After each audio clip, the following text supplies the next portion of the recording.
Биыл және НЗМ-ға арналған тест жинағындағы математиканың 61-ші тест сұрағының шығарту жолын қарастырамыз. Данияр сыйлықтар сатып алу үшін бірнеше дүкенге барды. Ол ақшасының 3-тен 2-сін кітап дүкеніне жұмсады, қалған ақшаның 3-тен 1-ін ойыншық дүкеніне жұмсады. Соңында оның 800 теңгесі қалды. Алғашқыда Даниярда қанша ақша болды? Айтылғаны бойынша, яғни теріп жазып шығайық. Ол ақшасының 3-тен 2 бөлігін 3-тен 2 бөлігін кітап сатып алған. Демек, арт жағында 3-тен 1 бөлігі қалды. Өзі 3-тен 3 деп қарастырамыз. Соның 3-тен 2 бөлігі кетті кітапқа, 3-тен 1 бөлігі қалды. Қалған мына кітапқа 3-тен 1 бөлігінің ішінен 3-тен 1-ін, мынаның қалған ақшаның 3-тен 1-ін, яғни ойыншық дүкеніне жұмсапты, 3-тен 1 бөлігін ойыншыққа. Демек, артында қалды 3-тен 2 бөлігі. Ол 3-тен 2 бөлігі 800-ге тең екен. Енді 800-ден артқа қайтамыз. Яғни 3-тен 2 бөлігі 800 екен. 800-ді 2-ге бөлемін, мына 2-ге көбейтемін 3-ге. Сонда мынау сан келіп шығады, мына жердегі. 2-ге бөліп 3-ге көбейтемін. 2 бөлсем 400, көбейтемін 3-ге 1200 болады. 1200 дегеніміз, яғни 3-тен 1 ғана бөлік екен. Бізге толығы мен қанша бөлік керек? 3 бөлік керек. Сонда оның алғашқыда қанша ақшасы болды дейді. 3-ке көбейтеміз 1200 теңгені. Сонда 3600 теңгесі болған екен басында. 3600 теңге. Яғни 3-тен 1 бөлігі 1200. 1200-ді 1-ге бөліп 3-ке көбейтеміз. Міне 3-ке көбейттім. 1-ге бөлсем бәрібір сол сан шығады. 1200-ді 3-ке көбейтсем 3600 теңге. Жауап Б нұсқасы. Келесі есеп. Есептеңіз дейді. Бұл есеп. 1-ден 8-ді азайтамыз. Минус 7 болады. Бөлінген 2-ден 7-ні азайтамыз. Минус 5 болады. Қосылған 3-ден 6-ны азайтамыз. Минус 3 болады. 3-тен 6-ны азайтамыз, минус 3 болады. Бөлінген 4-тен 5-ті азайтамыз, 1 шығады. Минус 5-ті минус 7-ке бөлеміз. Сонда минус плюс болады, 7 бөлінген 5. Қосылған 3-ті 1-ге бөлеміз. Минус 3-ті 1-ге бөлеміз. Сонда минус 3 деген жауап шығады. Тең 7-ні 5-ке бөлсек қанша шығады? Жай бөлшек түрінде орындайық. 7-ні 5-ке бөлсек 1 бүтін.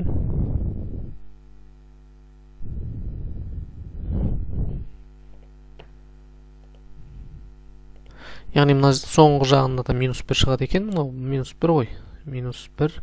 Минус 3-ті минус 1-ге бөлеміз. Сонда плюс 3 шығады. Оң сан шығады. 7-ні 5-ке бөлеміз. Яғни мұны бөлуді ең оңай жолы 2 көбейтіп жібереміз. Мұны 10, мына 14 болады. Қосылған 3 болады. 14 дегеніміз 14-ті 10-ға бөлсек 1,4 қосылған 3 болады. Тең 4,4. Жауап 4,4 екен. Міне. Яғни мына жерде 4-тен минус 5-ті азайтқан кезде минус 1 шығады. Соны жаңа басында бір кішкене жазуға кеттік қой. Демек, бұл минус 1 болады да, мына жер плюс 3 болып кетеді. 5-тен 7 дегенде мен 2 көбейттім да, астын 10-ға келтіріп алдым, үсті 14 болды. 14-ті 10-ға бөлсем 1,14. Келесі. Бұл да жай ғана есептеу берілген. Бұл жерде де есептеңіз дейді. Орта көбейту. 1-ге қосамыз 2-ден 1-ді. 1,2-ден 1. Ол дегеніміз, 1 дегеніміз, мына бөліміне қараймыз. 2 қой. Демек, мына жерде 2-ден 2 деп аламыз. Сонда 2-ден 2 қосылған 2-ден 1 болады да, сонда 2-ден 3 шығады. Мына жерде бөлімі 3 болса, 1 дегенде 3-ден 3 деп аламыз. Сонда 3-ден 3 қосылған 3-ден 1 тең 3-ден 4 болады. Түсінікті ғой, осындай заңдылық қайталанып кете береді 19-ға дейін. Енді қараңыздар. Біріншісі, бұл жерде жазылатын бірінші сан 2-ден 3 болды. Одан кейін 3-ден 4 болды. Одан кейін 4-ден 5 болды. Дәл солай 5-тен 6 болды. Кете береді, жалғасын табады. Дәл сондай жолмен енді барып қай жерге кеп тоқтайды бұл? Көбейту көп нүкте болады тағын. ең соңы 19-дан 20 болып тоқтайды. Мына жерде бұдан алдын 18-ден 19 болған. Ортада тағы сондай жалғасады. Сонда мына 3-пен 3 қысқарады, 4-пен 4 қысқарады, 5-пен 5 қысқарады. Ортада 6-мен мына жерде 6 болады, ол қысқарады, 7-мен 7, солай ең соңына келеді тағын. Көз алдыларыңа келіп тұр ғой, 19-мен 19 қысқарады. Мына 18-бен жаңа 18, мына жақта бір 18 болады, 18 қысқарады. Солай болады тағын ең соңында 20-мен үстінде, астында 2 деген сан қалады екен. Сонда 20 бөлінген 2. Қалған барлығы бірге тең болып қалады ғой, қысқара беріп. 20-ны 2-ге бөлсек 10 шығады. Жауабы 10 екен. Түсінікті ғой, осындай ықшамдау түрін келтіріп алуымыз керек. Келесі есеп. А және Б қалалары бір-бірінен 650 км қашықтықта орналасқан. Номер 1 пойыз А қаласынан Б қаласына 60 км/сағ жылдамдықпен жүреді. Номер 2 пойыз Б қаласынан А қаласына 70 км/сағ жылдамдықпен жүреді. Бірінші пойыз А қаласынан таңғы сағат 8-де, екінші пойыз Б қаласынан таңғы сағат 8-де шығады. Екі пойыз сағат нешеде кездеседі дейді. Яғни, екі қаланың А қаласы мен Б қаласының ара қашықтығы 650 км екен. Бірінші пойыз Адан Б-ға қарай шыққан. Екеуі де бірдей уақытта шыққан, 8-де шықты. Біріншісі 60 км жылдамдықпен, екіншісі 70 км жылдамдықпен. Енді осы екеуін қосамыз, 60-ға қосамыз 70-те. 130 шығады. 650-ді бөлеміз 130-ға. 650-130-ға бөлсек, бізде қанша болады? 5 деген жауап шығады, 5. Демек, бір сағатта олар екеуі бір-біріне 130 км жақындайды екен да. 650 км-ді 5 сағатта бір-бірімен, яғни кездесетін уақыт тағы 5 сағаттан кейін екен. Таңғы сағат 8:00-де шыққан. 8:00-ге 5-ті қосамыз. Сонда 13:00 болады. А нұсқасы дұрыс. Түсінікті ғой, яғни 650 екеуі бір-біріне қарама-қарсы жүргендіктен олардың жылдамдықтары қосылады. Не үшін қосылады? Себебі бір сағатта олар біріншісі 60 км-ға жақындайды, екіншісі 70 км-ға жақындайды. Сонда бұл екеуінің арасындағы ара қашықтық қысқарып кетіп бара жатыр. Қанша километрға? 130 км-ға. Бір сағатта 130-ға қысқарады. Сонда 650-ді 130-ға бөлеміз, сонда 5 сағат шығады. Уақытты көрсетеді бізге. Келесі. Есептеңіз дейді. Жай ғана есептеу беріліпті. Қараймыз. 2020-ның квадратынан азайтамыз 2020-ны. Бұл жаңа бұдан алдын бір орындаған есепке ұқсайды екен. 2020 квадраттың біреуін сыртқа шығарып қоямда, сонда 2020 іште қалады. Азайған, мына 2020 сыртқа шығып кетті ғой, бұл жерде бір қалды. Көбейген, мына жердегі сан 2019 сыртқа шығады. 2019 сыртқа шығарсақ, 2019-ның орнында бір қалады.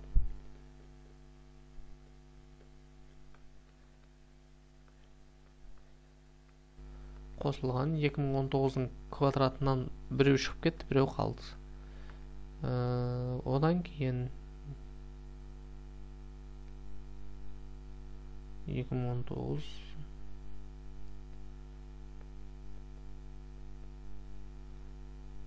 екеуін шығарды қойы, біреу 2019 қалды. Бір екісі шықты, үшіншісінде шығарып алсақ болады екен. 2019-ның үшіншісін шығарып алсақ. Үшіншісін шығарып алсақ, яғни ықшамдауға келтіруге де болады екен бұл жерде. Ықшамдауға келтірсек 2019 көбейген 2020. Мына жерде бірдей есептерді бар екен, қайталанып тұрған. Соларды да қарастырып көрейікші. Бұл жерде екінші бір жеңіл тәсілмен орындай салсақ, мына жерде 2020 деген 2020 көбейген 2020 деген сөз минус 2020 көбейген 2019 деп тұр. Жерде нөлі бар. Дұрыс па? Мына квадрат дегеніміз бірдей санның екеуін көбейтіндісі деген сөз. Мына жерге дейін қарастырып отырмыз кез. Дәл осы жерден мен жақшаның сыртында бір санды шығарып аламын. 2020-ны шығарып аламын. Жақшаның ішінде сонда Мына біреу шығып кетеді жақшаның сыртына, мына біреу 2020-ның біреу шығып кетеді жақшаның сыртына.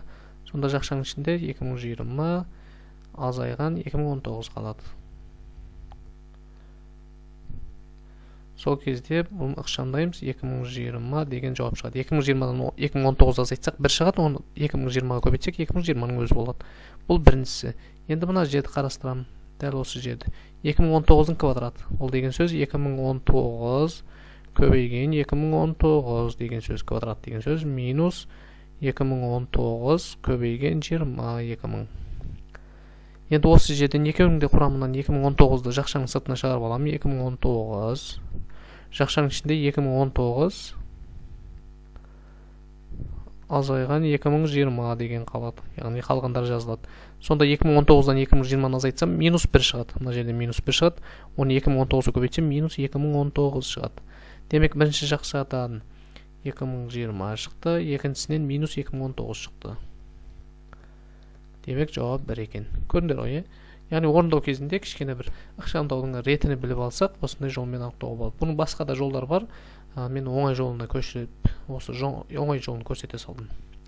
Келесі ABC-да 4 бұрышында, ABC-да 4 бұрыш. Осындай 4 бұрыш болсын. Мүмкін басқаша болуы мүмкін.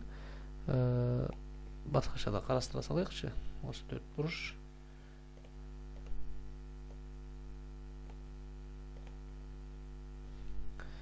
ABC-да 4 бұрыш болсын.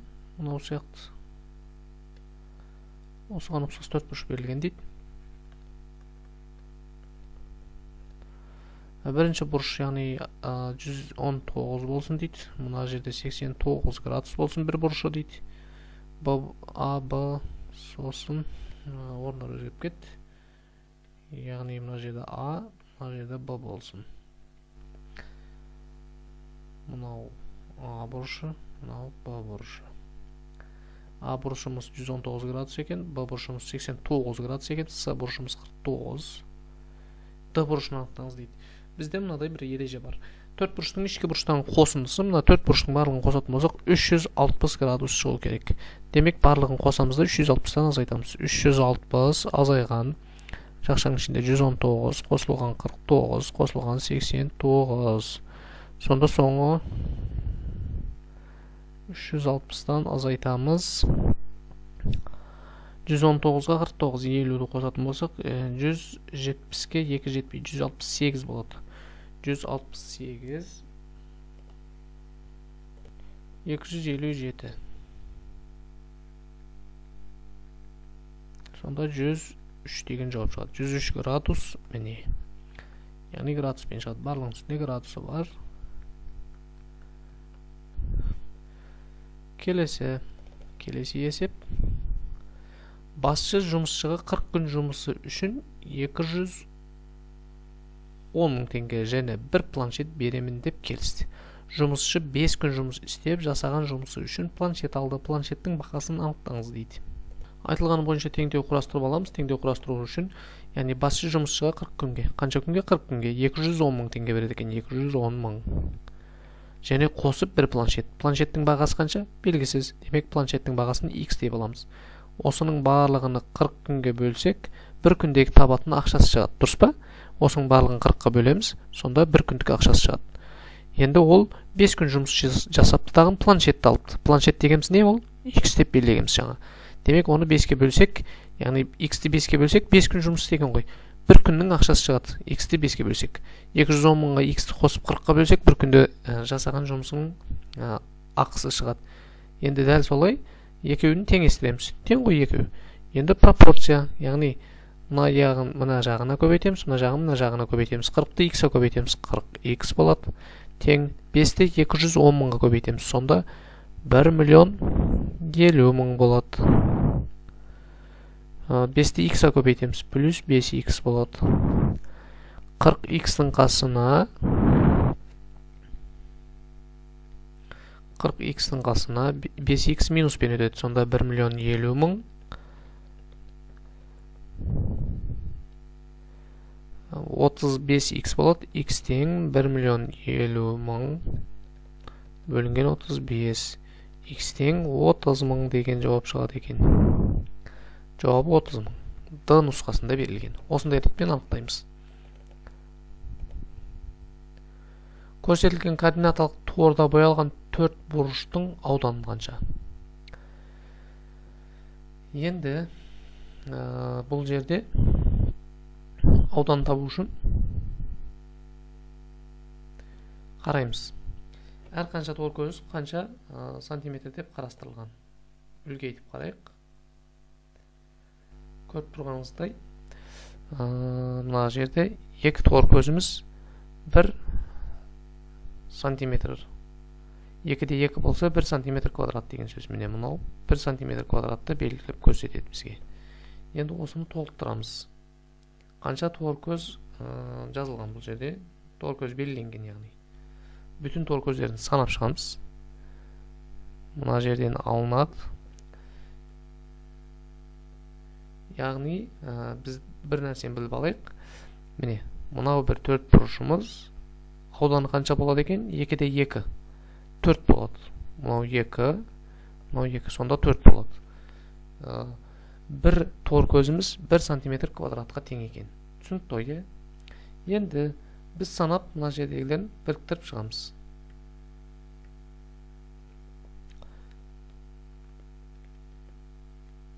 Bütün тор көздер 1, 2, 3, 4, 5, 6, 7, 8, 9, 10, 11, 12, 13, 14, 15, 16, 17, 18, 19, 20, 21. 21 bütün тор көзі бар екен. Енді бүтін еместерді біріктіріп шығамыз. Мына біреуімен, мына біреуін біріктірсек, 1 бүтін шығады. 1 бүтін. Мына екеуін біріктірсек, тағы 1 бүтін, 2 болады. Мына екеуімен 3 болады. Мына бір жартысымен, мына бір кішкентай жартымен үлкен жартыны біріктіреміз. Сонда 1 бүтін, 2 бүтін, 3 бүтін болды. Осы жерге дейін 3 бүтін қосылған 3 деп жазып алайық. Енді мына жақтан қараймыз. Мына бір жартымен мына жартыны қосамыз. Сонда тағы 1 бүтін. Мына екеуін қосамыз. 2 бүтін. Мына екеуі 3 бүтін. Мынаумен қайсымен қайсы? Мынаумен мұнан қосамыз ба? 4 бүтін. Қосамыз 4 бүтін. Демек, жауабы 28 деген жауап шықты. Қараймыз, 28 бола ма? 28, міне 28 деген жауап берілді. Дәл сондай біріктіріп анықтап шығуға болады. Түсінікті ғой? Яғни мына жерде берілген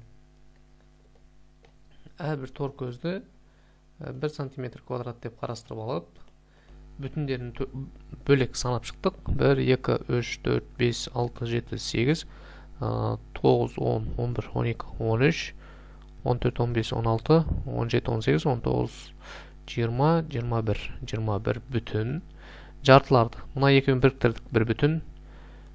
Мына екеуін біріктірдік 2 бүтін. Мына екеуін біріктірдік 3 бүтін. Мына екеуін біріктірдік. Мұнамен мұнан біріктірдік 4 бүтін. 4 бүтін. Енді мына қосылған 4 деп жазайық. Мына біреумен мұна біреуін біріктірдік 1 бүтін. 2 бүтін. Мына екеуін қостық 3 бүтін. Бұл жерде 3 бүтін бар екен. Осылардың барлығын қосып шықтық. Сонда 28 деген шықты. Түсінікті ғой?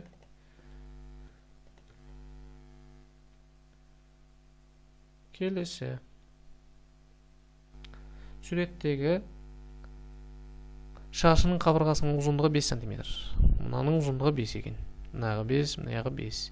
Боялған жолақтан шашының қабырғасына параллель орналасқан және олар шашының төмендегі және сол жақ бөліктерінің ұзындығын 1 см кесінділерге. Мына жерде 1 етіп бөлінген да. Мынау да 1, мынау да 1, мынау да 1, мынау да 1, мынау да 1 болып бөлінген.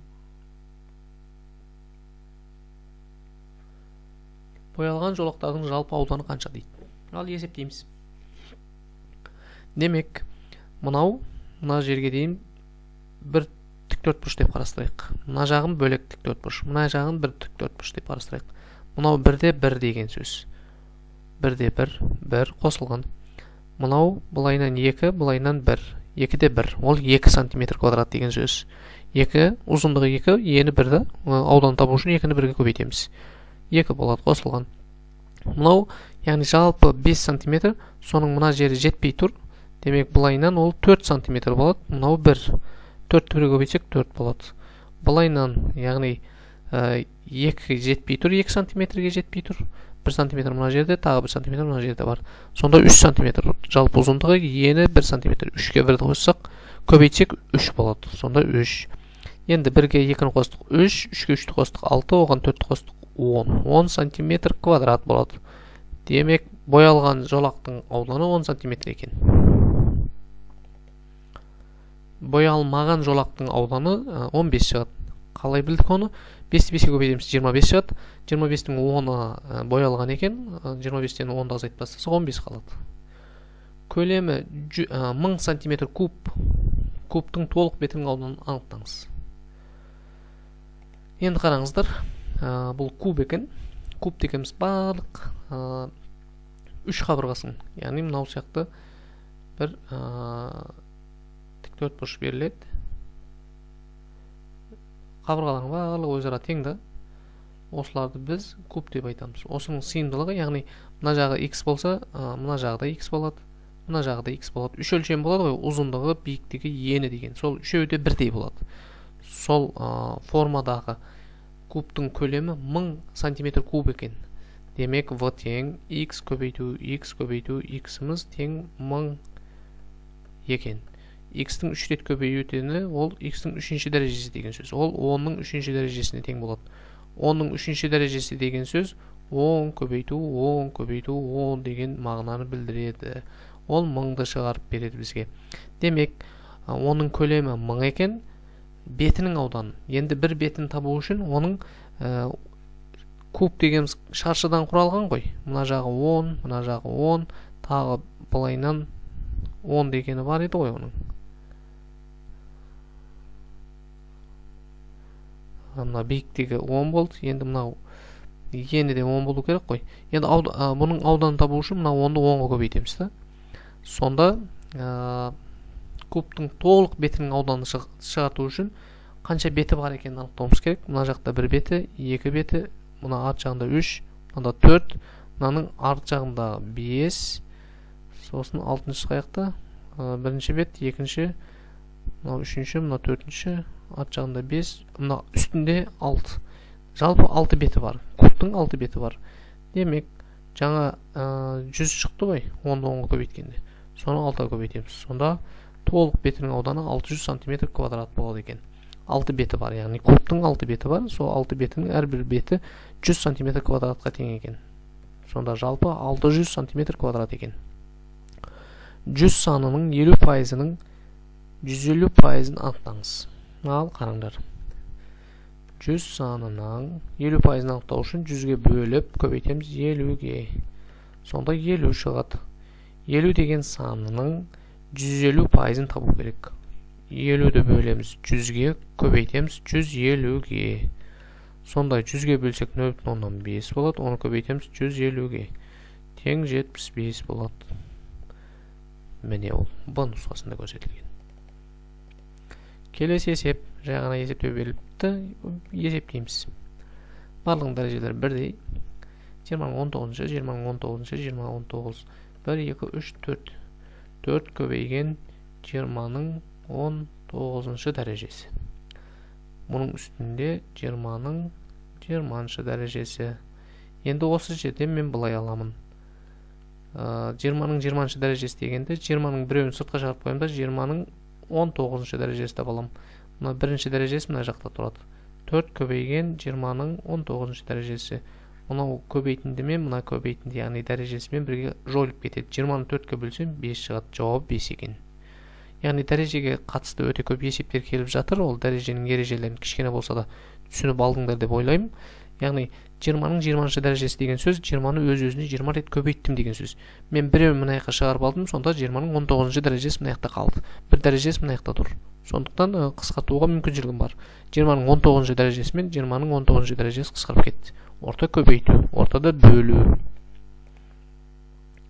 Берік үйден шыққан кезде оның бензин өлшегіші 8-ден 7-ні көрсетіп тұрған. 8-ден 7 бөлін көрсетіп тұрғанда, машинаның бакта бензинді көрсететін көрсеткіші белгіленген жеріне жеткенде оның өлшегіші 4-тен 1-ді көрсетті.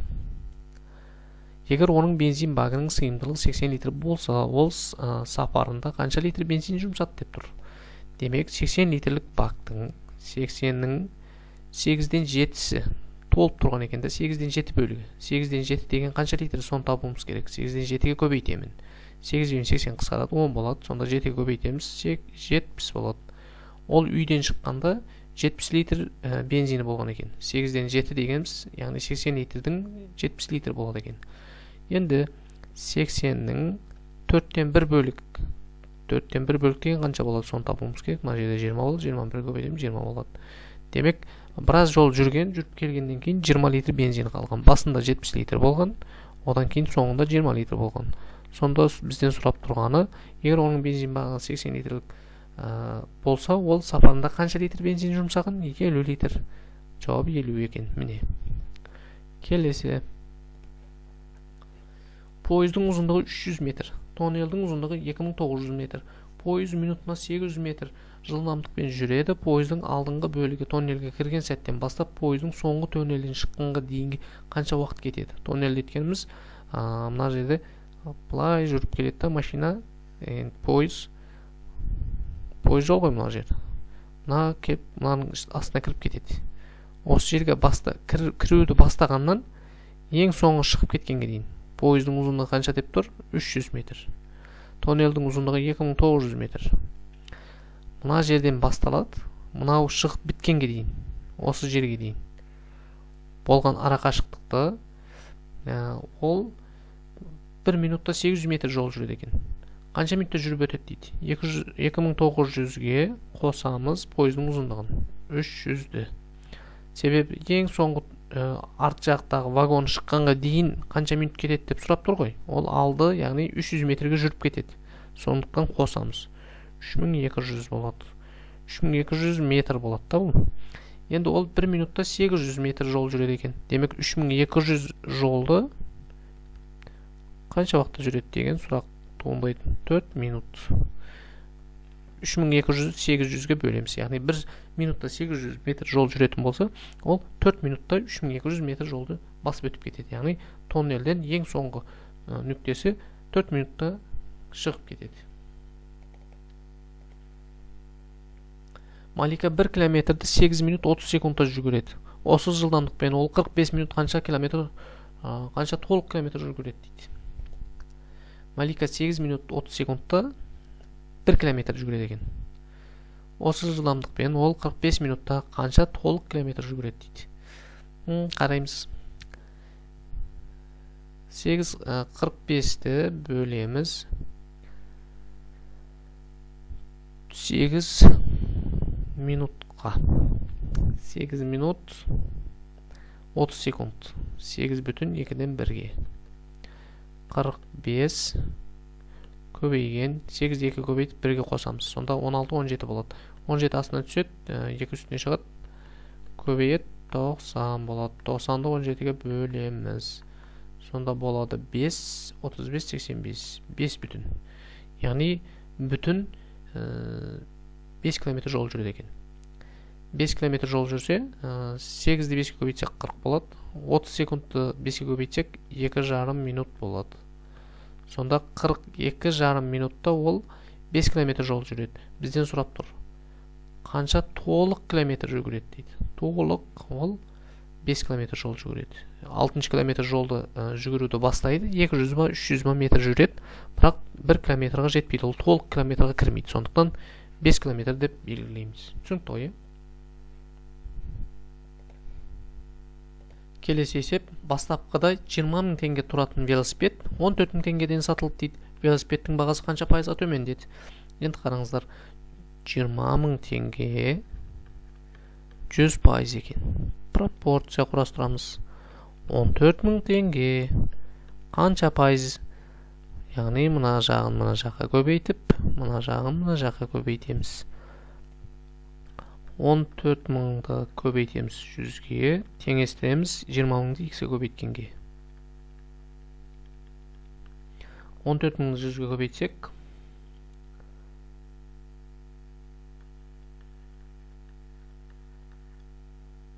1.400.000. Оны 20.000-ға бөлеміз қазір. X тең 14.000-ды 1.400.000-ды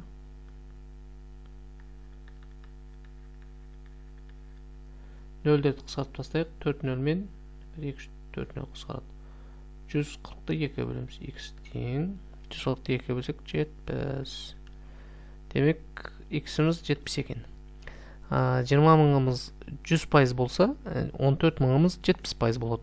100-ден азайтамыз 70-ді. Тең 30%. Қанша пайызға арзандапты? 30%-ға арзандапты. Түсінікті ғой, осындай жолмен анықталып толықтырып шығамыз. Мараттың 3 ұлы бар. Әлібек, Болат және Думан.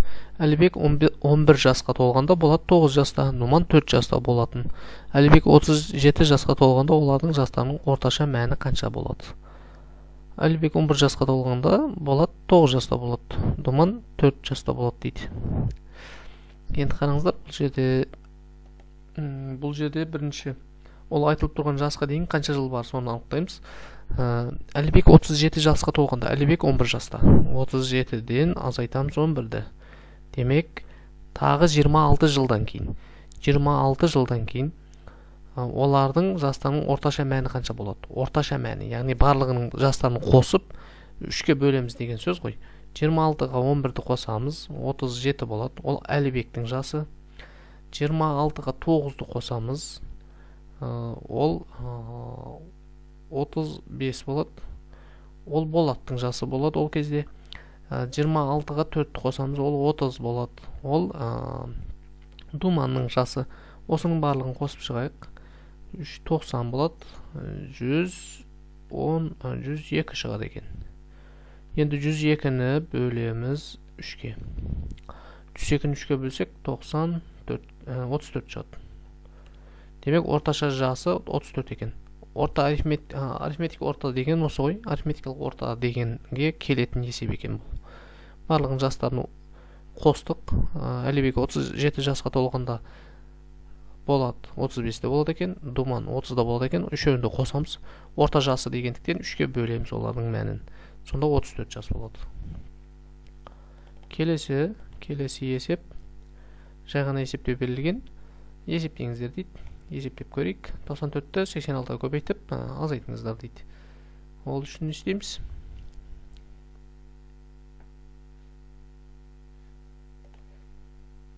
Ең оңай жолы баған түрінде көбейтіп 94-ті 86-ға көбейте жағамыз.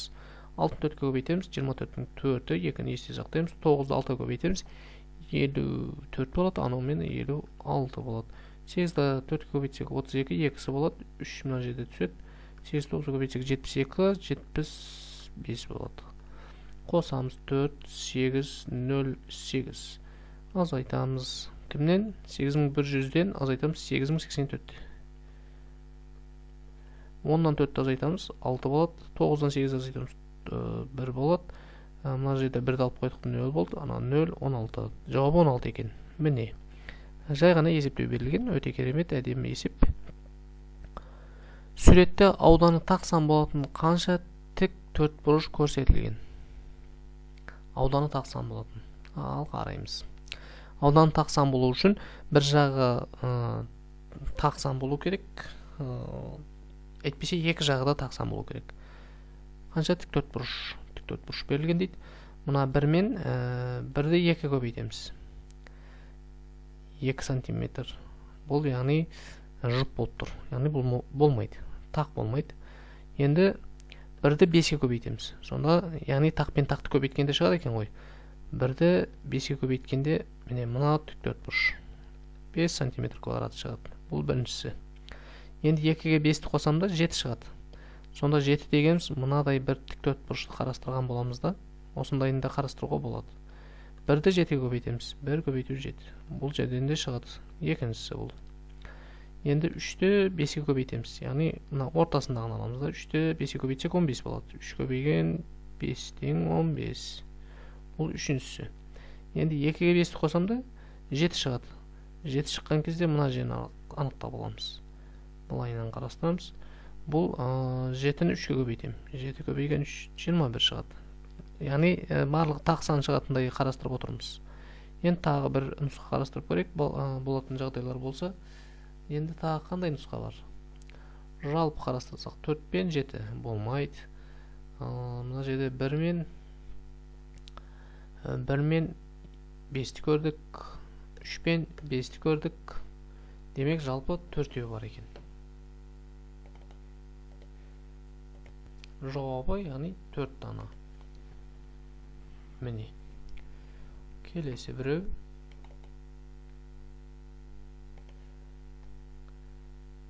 Әлия мен оның сіңлісінің жасының қосындысы 25-ке. Егер олардың жасының көбейтіндісі 150-ге тең болса, Әлия сіңлісінен неше жасқа үлкен деп тұр. Яғни, Әлия мен оның сіңлісінің жасының қосындысы 25-ке тең. Әлияның жасыны X деп алайық. Бұл Әлия. Әлияның сіңлісінің жасын қарастырайық.